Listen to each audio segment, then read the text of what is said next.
Caribbean सागर के बीच एक परिवार अपनी यट पर छुट्टियां मना रहा होता है। माँ जूलिया तैरने के लिए पानी में कूद जाती है। आराम करते समय उसे कुछ अजीब महसूस होता है, लेकिन क्योंकि आसपास कुछ दिखाई नहीं देता, वो सोचती है कि शायद उसका भ्रम होगा। कुछ सेकंड बाद वही अजीब एहसास फिर होता है। इस बार भी कुछ नजर नहीं आता, लेकिन अब वो घबरा जाती है और यट की तरफ तैरना शुरू करती है। तभी अचानक कोई उसकी टांग खींचने लगता है और वो मदद के लिए जोर जोर से चिल्लाने लगती है। उसकी बेटी कैसी हेडफोन लगाकर म्यूजिक सुन रही होती है, इसलिए उसे कुछ सुनाई नहीं देता। पति टॉम और बेटा बेन मछली पकड़ने में व्यस्त होते हैं। जूलिया पानी के ऊपर टिकने की कोशिश करती है, लेकिन मुंह में पानी जाने की वजह से चिल्लाना मुश्किल हो जाता है। थोड़ी देर बाद टॉम को एहसास होता है कि काफी देर से उसने जूलिया को नहीं देखा। वो यट पर उसे ढूंढता है और फिर अपनी पत्नी को खतरे में देख लेता है। वो बच्चों को बुलाता है, यट को उस तरफ ले जाता है और पानी में कूद जाता है। जल्दी से जूलिया तक पहुंचकर उसे संभालता है और यट की ओर तैरता है। बच्चे दोनों को ऊपर खींच लेते हैं। परिवार जूलिया को संभालता है, लेकिन जूलिया खुद को समझाती है कि शायद लहरों की वजह से ऐसा हुआ होगा। रात को सब मिलकर बेन का जन्मदिन मनाते हैं।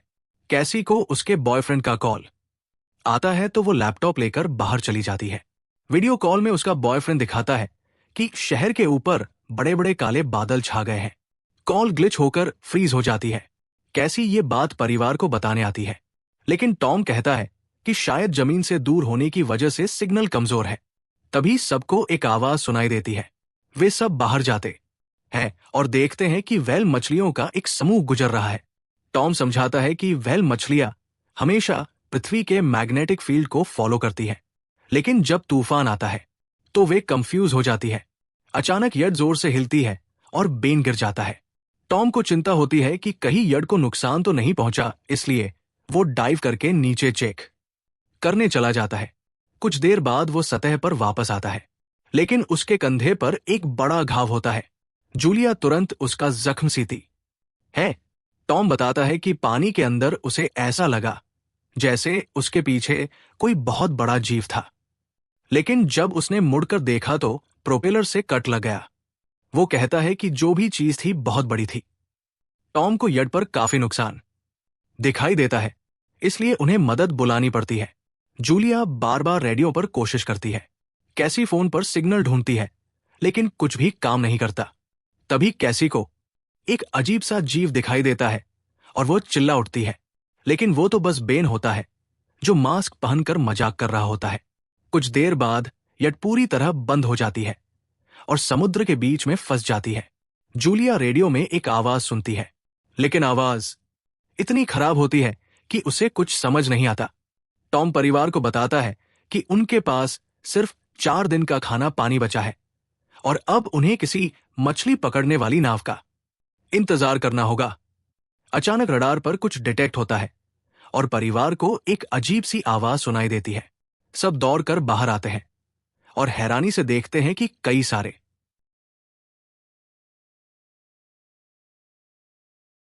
उल्कापिंड जमीन पर गिर रहे हैं। जहां जहां उल्कापिंड गिरते हैं वहां बड़े धमाके होते हैं। एक उल्कापिंड पानी में उनके पास गिरता है तो टॉम तुरंत यॉट को चलाने की कोशिश करता है। इंजन मुश्किल से चलता है, लेकिन तभी एक और उल्कापिंड उस इलाके को हिट करता है। परिवार डर के मारे एक दूसरे को कसकर पकड़ लेता है। तभी टॉम को समझ आता है कि जो आग के गोले गिर रहे हैं वे उल्कापिंड नहीं बल्कि सैटेलाइट्स हैं। उसी वक्त बेन देखता है कि यॉट से धुआं निकल रहा है। टॉम चेक करता है और कंफर्म होता है कि इंजन खराब हो गया है। हवा तेज होने लगती है तो फैमिली यट के अंदर छुप जाती है, बिना ये नोटिस किए कि कंपास बहुत तेजी से घूम रहा है। यट जोर जोर से हिलने लगती है। बन फिर से गिर जाता है और इस बार उसे चोट भी लग जाती है। लहरें तेजी से यॉट से टकरा रही होती है।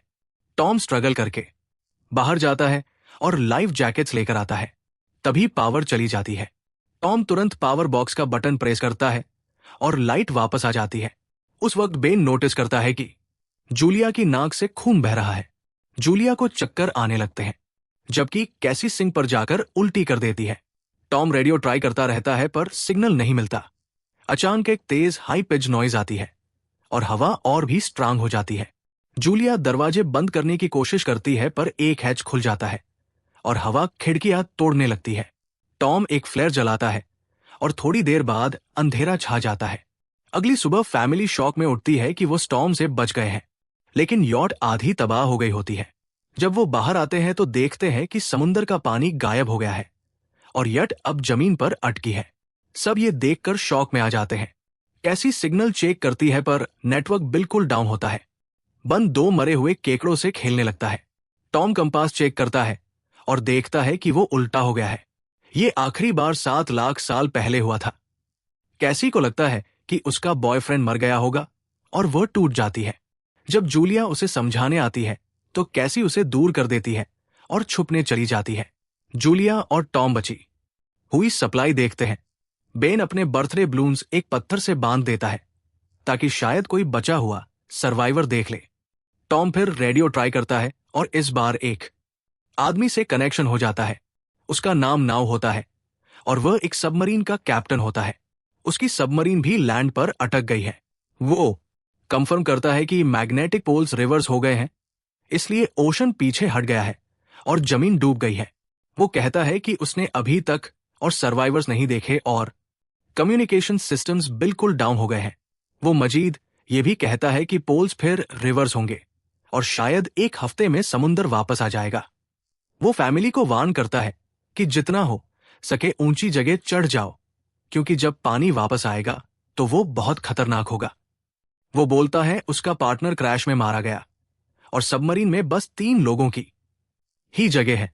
जूलिया और टॉम उससे कहते हैं कि प्लीज हमारे बच्चों को बचा लो। वो उन्हें अपने कोऑर्डिनेट्स दे देता है। टॉम कैलकुलेट करता है कि सबमरीन तक पहुंचने में 2-3 दिन लगेंगे। वो फैमिली से कहता है आज रात अच्छे से आराम कर लो, कल सुबह हम निकलेंगे। अगली सुबह फैमिली सामान पैक कर रही होती है। तभी टॉम को पास में कुछ हिलता हुआ दिखता है। वो एक लंगड़ा आदमी होता है जिसके हाथ में हार्पून होती है और साथ में एक कुत्ता लगातार भौंक रहा होता है। टॉम उसके पास जाता है और उसे पानी की बोतल देता है, लेकिन वो आदमी कुछ ऐसी भाषा में बोलता है जो टॉम समझ नहीं पाता। पानी पीने के बाद वो अजनबी अचानक टॉम के सिर पर बोतल मारता है और चेहरे पर जोर का लात मार देता है। जूलिया डर के मारे भागती है, लेकिन तब तक देर हो चुकी होती है। वो आदमी टॉम के पेट में हार्पून घुसा चुका होता है। टॉम कुछ पल तक तड़पता है और फिर वो उसकी गर्दन भी काट देता है। फिर वो आदमी जूलिया के पीछे भागता है और उस पर हार्पून फेंकता है, जिससे उसके कंधे में चोट लग जाती है। जूलिया दर्द सहते हुए यट के अंदर भागती है और बच्चों को बोलती है कि छुप जाओ। वो दरवाजा लॉक कर देती है। कैसी और बेन सोफे के अंदर घुस जाते हैं। जूलिया उन्हें फ्लेयर गन पकड़ाती है और खुद एक चाकू लेकर बाथरूम में छुप जाती है। वो आदमी दरवाजे पर जोर जोर से धक्के मारता है और आखिर अंदर घुस ही जाता है। पहले वो थोड़ा खाना उठाता है और फिर यट में इधर उधर ढूंढने लगता है। फिर बाथरूम की तरफ जाता है, लेकिन जूलिया समझदारी से एक छोटे छेद से बाहर निकल जाती है। वो आदमी सोचता है कि जूलिया भाग गई, लेकिन जैसे ही वो धीरे से निकलने लगती है, उसका कुत्ता उसे देख लेता है और भौंकने लगता है। कुत्ता उस पर झपटता है तो जूलिया चाकू से उसे मार देती है। कुत्ते की चीख सुनकर वो आदमी बाहर आता है और अपने कुत्ते की लाश देखकर आग बबूला हो जाता है। इस बीच जूलिया यड के दूसरे साइड से अंदर जाने की कोशिश करती है। वो ऊपर चढ़कर टूटी हुई खिड़की से अंदर घुसने लगती है, लेकिन वो आदमी पहले ही वहां पहुंच जाता है। वो उसे पकड़कर जोर से मुक्का मारता है, जिससे वो नीचे गिर जाती है। जूलिया फर्नीचर पकड़कर बचने की कोशिश करती है, लेकिन वो आदमी उसे लात मारकर दूर फेंक देता है। फिर वो उसकी कलाई पर पैर रख देता है ताकि वह चाकू छोड़ दे और फिर उसके बाल पकड़कर उसका चेहरा जमीन पर दे मारता है और सोफे पर फेंक कर उसका गला दबाने लगता है। बच्चे ये सब कुछ देख रहे होते हैं। कैसी बाहर निकलकर फ्लेयर गन चलाती है जो सीधा उस आदमी को लगती है। वो जल उठता है और यट में आग फैलने लगती है। बच्चे तुरंत भाग जाते हैं, लेकिन जूलिया वापस आती है। वो उसे एक किक मारकर गिराती है, मैप और बैग उठाती है और वहां से भाग जाती है। बेन और कैसी अपने पापा के पास जाकर रोने लगते हैं। जूलिया भी उनके साथ बैठ जाती है और तीनों मिलकर आंसुओं के साथ टॉम को आखिरी अलविदा कहते हैं। तभी वो डरावना आदमी फिर यट से बाहर निकल आता है तो फैमिली फिर से भागने लगती है। कुछ ही देर में यट एक बड़े धमाके के साथ उड़ जाती है। थोड़ी दूर चलने के बाद वो लोग एक छोटे से झरने के पास रुकते हैं ताकि थोड़ा आराम कर सके। कैसी सोचती है कि शायद वो पागल आदमी उनके पास गुब्बारे देखकर आया था। ये सुनकर बेन खुद को कसूरवार मानने लगता है। जूलिया उसे समझाती है कि इसमें उसकी कोई गलती नहीं थी और सबको आगे बढ़ने को कहती है क्योंकि वो आदमी अभी भी उनके पीछे है। रास्ते में एक छोटे तालाब के पास बन एक मरी हुई हैमर हेड शार्क देखकर हैरान रह जाता है। तभी जूलिया नोटिस करती है कि वह आदमी फिर उनके करीब पहुंचने वाला है। सब लोग दौड़ पड़ते हैं और एक रेत के टीले से नीचे गिर जाते हैं जहां उन्हें जहरीला कचरा दिखाई देता है। फैमिली सावधानी से उसे पार करती है और लगता है कि उन्होंने उस आदमी से पीछा छुड़ा लिया है। चलते चलते उन्हें बड़े बड़े मरे हुए सी एनिमल्स और समुंदर के नीचे जमा हुआ सारा प्लास्टिक दिखने लगता है। बेन धीरे धीरे चलने लगता है तो जूलिया समझ जाती है कि वो डिहाइड्रेशन के करीब है। वो सबको रुकने को कहती है। जब वो पानी की बोतल देखती है तो उसे झटका लगता है। बोतल में पानी लगभग खत्म हो चुका होता है। कैसी को एहसास होता है कि शायद उसने बोतल ठीक से बंद नहीं की थी। जूलिया गुस्से में चिल्लाती है कि उसकी लापरवाही की वजह से पानी खत्म हो गया। कैसी जवाब देती है, क्या फर्क पड़ता है, वैसे भी हम बचने वाले नहीं हैं। दोनों के बीच लंबी बहस होती है। फिर भी फैमिली आगे चलती रहती है। कुछ देर बाद उन्हें एक क्रैश हुआ प्लेन मिलता है। अंदर कुछ हिलता डुलता देख सब डर जाते हैं, लेकिन वो सिर्फ कुछ पक्षी होते हैं। फैमिली तय करती है कि रात यही प्लेन के अंदर गुजारेंगे। वो थोड़ा सा स्नैक शेयर करते हैं और जूलिया को टॉम की जैकेट में एक फैमिली फोटो मिलती है जिसे देखकर उसका दिल टूट जाता है। कैसी पूछती है, मॉम आप और डैड की लव स्टोरी क्या थी? जूलिया मुस्कुराकर बताती है, टॉम हॉस्पिटल में मेरा पेशेंट था। फिर एक दिन उसने फूल और एक प्यारी सी कविता देकर अपना प्यार जताया था। रात के बीच में कैसी प्लेन से बाहर जाती है। तभी वो डरावना आदमी उसे पीछे से पकड़ने की कोशिश करता है, लेकिन जूलिया अचानक पीछे से उस पर टूट पड़ती है और बार बार चाकू से वार करके उसे मार देती है। कैसी अपनी मां को गले लगाकर शांत करती है। अगली सुबह उस आदमी की लाश पर कीड़े गुण पड़े होते हैं। फैमिली नोटिस करती है कि उसके शरीर पर कई काटने के निशान हैं। मतलब इस एरिया में कोई खतरनाक जीव छिपा हुआ है। जैसे ही वो लोग वहां से निकलते हैं, केकड़े उसके मुंह से बाहर निकल आते हैं। कुछ घंटों बाद जूलिया और कैसी मैप देख रही होती है, लेकिन बेन धीरे से आगे निकल जाता है। जूलिया चिल्लाती है, रुक जाओ, लेकिन बेन एक तालाब में झुककर पानी पीने लगता है। जूलिया तुरंत उसे खींचकर बाहर निकालती है और समझाती है कि अनजान पानी उसे बीमार कर सकता है। धूप बहुत तेज हो जाती है तो फैमिली अपने सिर कपड़ों से ढक लेती है। बेन को चक्कर आने लगते हैं। तभी उन्हें कुछ पुरानी कुर्सियां मिलती है और जूलिया अब कैसी उनसे एक टेम्परेरी शेल्टर बना लेती है। जूलिया बेन को इंजेक्शन लगाती है और तय करती है कि वो रात वही बिताएंगे।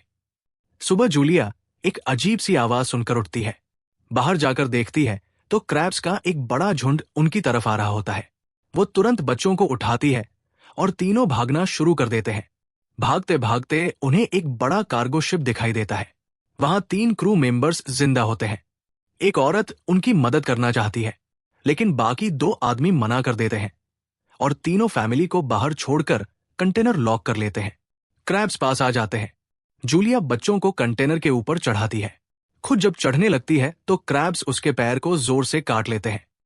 बच्चे उसे खींचकर ऊपर चढ़ाते हैं, नहीं तो वो नीचे गिर जाती। कंटेनर के एक छेद से आधे क्रैब्स अंदर घुस जाते हैं।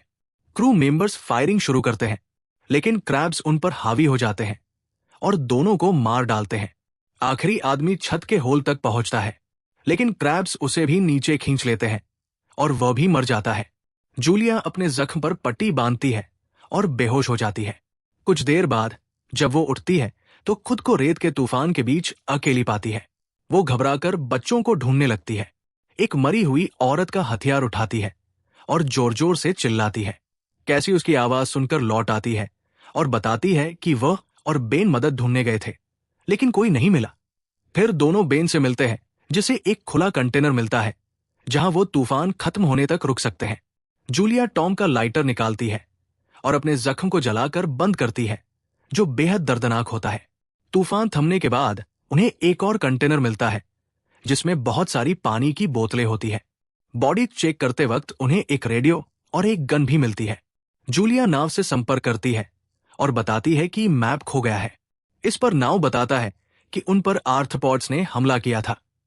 वो अब इसके जीव है जो ऑक्सीजन की वजह से पूरी तरह पागल हो चुके हैं। अब नाव फैमिली को जल्दी करने को बोलता है क्योंकि उसके इंस्ट्रूमेंट्स ने कैलकुलेट किया है कि समुद्र उम्मीद से ज्यादा जल्दी वापस आएगा और उनके पास सिर्फ कुछ घंटे बचे हैं। वो एक फ्लेयर शूट करता है और फैमिली उस दिशा में चलना शुरू करती है। लंबी वॉक के बाद फैमिली को एक टूटा हुआ टॉयलेट मिलता है जिसमें बेन पेशाब करता है। अब वो लोग आखिरकार सबमरीन को पास ही देख लेते हैं, लेकिन वहां पहुंचने के लिए उन्हें एक बड़ा चट्टानी रास्ता पार करना होगा। जैसे ही वो रास्ते से गुजरते हैं, दीवारें हिलने लगती हैं और पत्थर गिरने लगते हैं जिससे एक भयानक रॉक स्लाइड हो जाता है। जूलिया तुरंत अपने बच्चों को साइड में धक्का देती है और खुद भी पीछे हट जाती है ताकि कुचली ना जाए। अब एक पत्थर की दीवार उनके बीच आ गई है। जूलिया बच्चों से कहती है कि वो बिना उसके आगे बढ़ जाए, लेकिन कैसी मना करती है और जोर देती है कि उसकी मां को चढ़ने की कोशिश करनी चाहिए।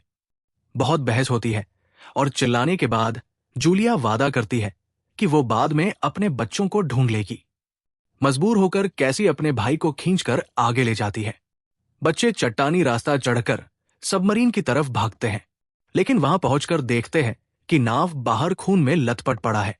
वो समझाता है कि उसके लिए सब खत्म हो गया है और अब बच्चे सबमरीन ले सकते हैं, ये सोचकर कि एक एक्स्ट्रा जगह होगी। कैसी वापस अपनी मां को ढूंढने भागती है। तभी जूलिया केकड़ों को आता देखती है और वो फायरिंग शुरू कर देती है।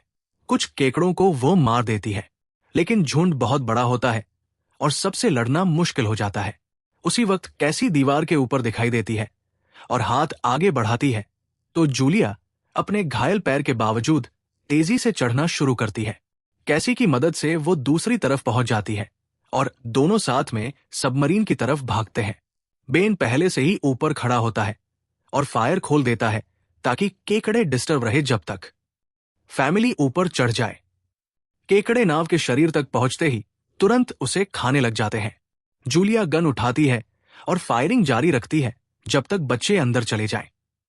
जब वो सुरक्षित हो जाते हैं, जूलिया समझती है कि गोलियां खत्म हो गई हैं, तो वो गन केकड़ों पर फेंक देती है और अपने बच्चों के साथ अंदर चली जाती है। फैमिली हैच को अच्छे से लॉक करती है और खिड़की से केकड़ों को सबमरीन के चारों तरफ देखती है। इसी वक्त समुद्र वापस आ जाता है तो तीनों तुरंत अपनी सीटों पर बैठकर बेल्ट पहन लेते हैं और एक दूसरे का हाथ पकड़ लेते हैं। तेज लहरें सबमरीन को जोर जोर से इधर उधर फेंकना शुरू कर देती है, जिससे जूलिया को पूरी जर्नी के विजन दिखने लगते हैं और कैसी उल्टी कर देती है। जल्दी ही वो हाई पिच आवाज वापस आती है और फैमिली बेहोश हो जाती है। कुछ देर बाद जूलिया और बच्चे होश में आते हैं और खुद को जिंदा देखकर खुश होते हैं। वो हैच अनलॉक करके बाहर निकलते हैं और देखते हैं कि लहरों ने सबमरीन को एक तबाह शहर में गिरा दिया है। यानी अब जिंदा रहने और नया जीवन शुरू करने की उम्मीद है। और यहीं पर फिल्म खत्म होती है।